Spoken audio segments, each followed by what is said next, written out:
আসসালামু আলাইকুম। চাকরি পরীক্ষায় আসা ইংরেজির যে প্রশ্নগুলো দেখে আমরা কনফিউজড হয়ে যাই, এরকম 15টি প্রশ্ন আমরা ব্যাখ্যা বিশ্লেষণ সহ সমাধান করব। সমাধানে এস স্টাডি কেয়ার। 1 নম্বর প্রশ্ন, what is the plural form of mister? Mister শব্দের প্লুরাল ফর্ম কি, এটা আমাদের নির্ণয় করতে হবে।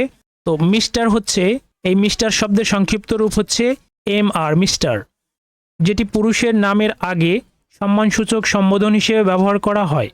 এটার প্লুরাল ফর্ম কি, এটা নির্ণয় করব আমরা। অপশন এ তে আছে হচ্ছে মিসেস।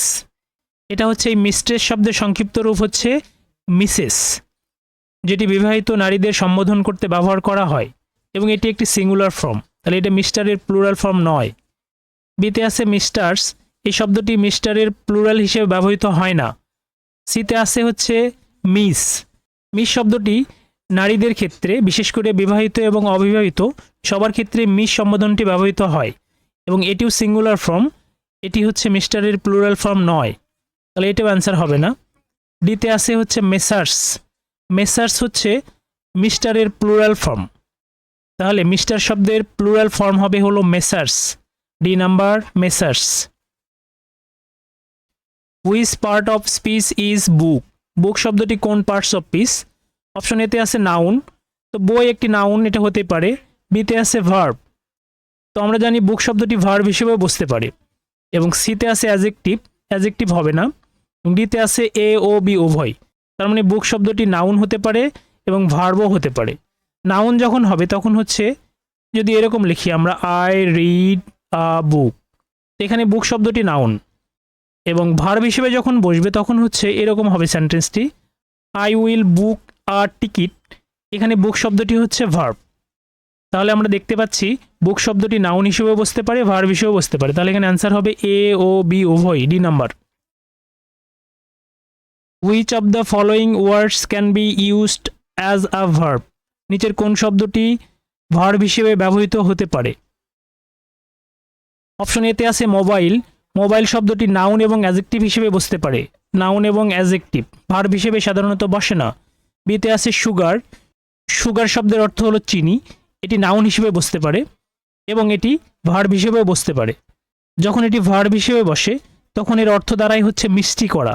যদি আমরা লিখি শি সুগার দ্য টি, তো এখানে শি সুগার দ্য টি, এখানে সুগার শব্দটি হচ্ছে ভার্ব, তার মানে সুগার শব্দটি ভার্ব হিসেবে বসতে পারে। সিতে আছে মিডিয়া। মিডিয়া শব্দটি নাউন হিসেবে বসে। এবং ডিতে আছে স্যান্ড। স্যান্ড হচ্ছে বালি, এটা নাউন হিসেবে বসতে পারে এবং স্যান্ড শব্দটি ভার্ব হিসেবেও বসতে পারে, তাহলে এটাও নাউন এবং ভার্ব হিসেবে বসতে পারে।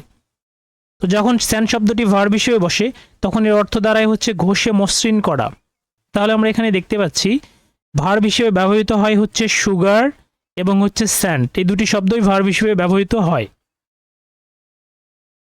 বেগারলি ইজ আ, তো বেগারলি শব্দটি কোন পার্টস অফ স্পিচ, এটা আমরা নির্ণয় করব।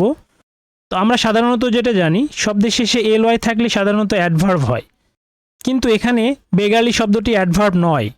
আমরা জানি যদি কোনো নাউনের শেষে এল ওয়াই থাকে তখন সেটা হয়ে যায় অ্যাজেক্টিভ, এবং অ্যাজেক্টিভের শেষে যদি এল ওয়াই থাকে তখন সেটা হয় অ্যাডভার্ব।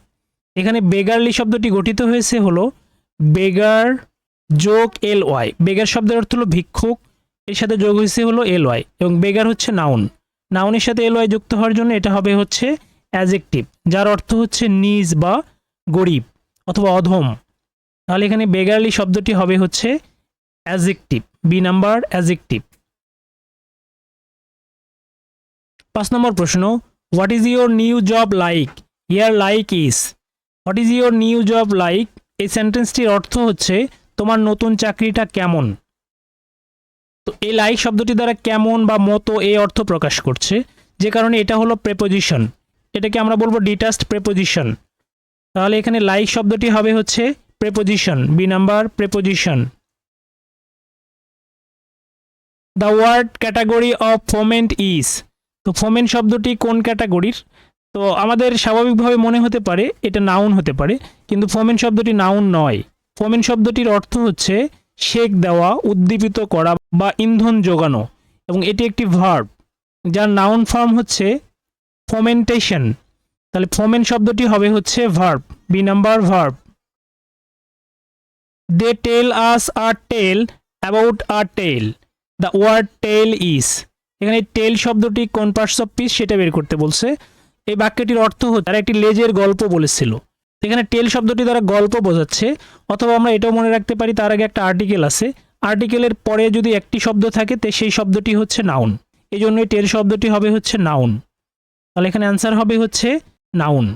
এই বাক্যে অন্য অন্য শব্দগুলোর পার্টস অফ স্পিচ যদি আমরা নির্ণয় করি, দে হচ্ছে এখানে হচ্ছে প্রোনাউন, টেল হচ্ছে ভার্ব, আস হচ্ছে প্রোনাউন, এ হচ্ছে আর্টিকেল, টেল হচ্ছে নাউন, অ্যাবাউট হচ্ছে প্রেপোজিশন, এটা এখানে আর্টিকেল এবং এই টেলটাও হচ্ছে নাউন। তাহলে এখানে টেল শব্দটি হবে হলো এ নাম্বার নাউন। 8 নম্বর প্রশ্ন, আই নিড সাম ড্যাশ। আমরা জানি সাম একটা ডিটারমাইনার যেটি কাউন্টেবল এবং আনকাউন্টেবল উভয় নাউনের আগেই বসতে পারে। অপশন এতে আছে অ্যাডভাইসেস। তো আমরা জানি যেহেতু অ্যাডভাইস হচ্ছে আনকাউন্টেবল নাউন, আনকাউন্টেবল নাউনের কখনো প্লুরাল ফর্ম নেই, অর্থাৎ ইএস লেখা যাবে না, এটা ভুল। বিতে আছে অ্যাডভাইস, ADVISE। অ্যাডভাইস শব্দ হচ্ছে উপদেশ দেওয়া, এটা একটি ভার্ব ফর্ম, শেষে SE থাকলে সাধারণত ভার্ব হয়।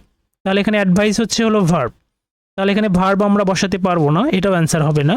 সিতে আছে অ্যাডভাইসেস, এখানেও অ্যাডভাইসকে প্লুরাল করা হয়েছে, আমরা জানি আনকাউন্টেবল নাউনের কখনো প্লুরাল ফর্ম হয় না, এটাও হবে না। ডিতে আছে অ্যাডভাইস, ADVICE, এটা নাউন ফর্ম এবং এটি সিঙ্গুলার ফর্মে আছে। তাহলে এখানে সঠিক অ্যান্সার হবে D number advice, I need some advice. He is a student of dash university. এখানে এ অ্যান্ড দি নো আর্টিকেল কোনটা হবে? তো এটা ইউনিভার্সিটি শব্দের আগে আমরা দেখতে পাচ্ছি ইউ আছে। আমরা জানি কোনো নাউন যদি ভাওয়েল দিয়ে শুরু হয় তার আগে অ্যান বসে এবং কনসোনেন্ট দিয়ে শুরু হলে তার আগে এ বসে। তো এখানে এ, ই, আই ও ইউ এই পাঁচটি হচ্ছে ভাওয়েল, কিন্তু ব্যতিক্রম হচ্ছে যদি ইউ অথবা ই কোনো নাউনের পূর্বে বসে এবং ই অথবা ইউ এর সাউন্ড যদি ইউ এর মতো হয়, ইউ, তার আগে অ্যান না বসে এ বসবে। তাহলে এখানে ইউনিভার্সিটি, তাহলে ইউ এর উচ্চারণটা ইউ এর মতো হচ্ছে, যে কারণে আমরা এখানে অ্যান না দিয়ে আমরা বসাবো হচ্ছে এ। তাহলে he is a student of a university, তাহলে এখানে এ হবে সঠিক answer. Rupa is dash taller of the two sisters. তো এখানে আমরা দেখতে পাচ্ছি এখানে টলার হচ্ছে কম্পারেটিভ ফর্ম, এখানে আবার অফ দ্য টু সিস্টার্স রয়েছে। তো আমরা জানি দুজন ব্যক্তি বা দুটি বস্তুর মধ্যে কোনো একটি অথবা কোনো একজনের দোষগুণ সম্বন্ধে বলা হলে কম্পারেটিভ ডিগ্রি বসে এবং কম্পারেটিভ ডিগ্রির আগে একটা দি বসে, তাহলে এখানে দি বসবে। অথবা আমরা মনে রাখবো সাধারণত আমরা যেটা জানি দি হচ্ছে সুপারলেটিভ ডিগ্রিতে বসে, কিন্তু যদি কোনো বাক্যে of the two, of the pairs এগুলো থাকে তখন সেই বাক্যে কম্পারেটিভ ডিগ্রির আগে একটি দা ব্যবহৃত হয়। তাহলে এখানে Rupa is the taller of two sisters, তাহলে এখানে কম্পারেটিভ কিন্তু ব্যতিক্রমী এখানে একটা দা বসছে, তাহলে অ্যান্সার হবে Rupa is the taller of two sisters, A number সঠিক অ্যান্সার। 11 নম্বর প্রশ্ন, what is the plural of photo. Photo শব্দের প্লুরাল কি? তো এখানে আমরা দেখতে পাচ্ছি ফটো শব্দের শেষে আছে ও এবং ওর আগে একটি কনসোনেন্ট আছে। তো আমরা যেটা নিয়মে জানি সেটা হচ্ছে যদি কোনো নাউনের শেষে ও থাকে এবং ওর পূর্বে যদি কনসোনেন্ট থাকে তাহলে হচ্ছে ই এর যুক্ত করে প্লুরাল করতে হয়। যেমন ম্যাঙ্গো একটি শব্দ যার শেষে ও আছে এবং তার আগে কনসোনেন্ট আছে, তাহলে এটা প্লুরাল করতে হবে হলো ম্যাঙ্গোস, ই এর যুক্ত হবে। কিন্তু এখানে ফটো শব্দটি হচ্ছে ব্যতিক্রম, যেখানে শেষে ও থাকবে এবং তার আগে একটা কনসোনেন্ট থাকা সত্ত্বেও এটার প্লুরাল করতে হবে শুধু এর যুক্ত করে।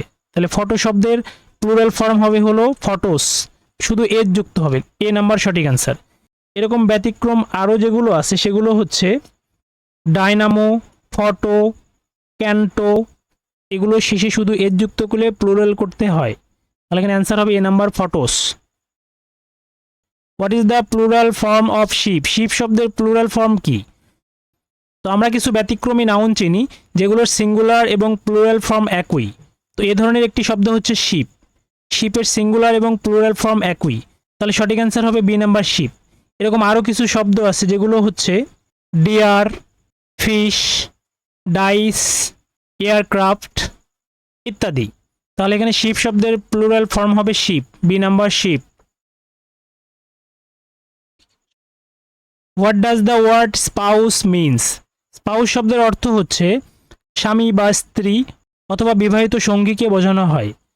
অপশন এতে আছে প্যারেন্টস, পিতা মাতা, এটা হবে না। বিতে আছে ওয়াইফ, এটা হবে না। সিতে আছে হাজব্যান্ড অর ওয়াইফ, এটা সঠিক অ্যান্সার। অর্থাৎ স্পাউস অর্থ স্বামী অথবা স্ত্রী, সি নাম্বার সঠিক। The UN envoy came to Bangladesh on a dash visit.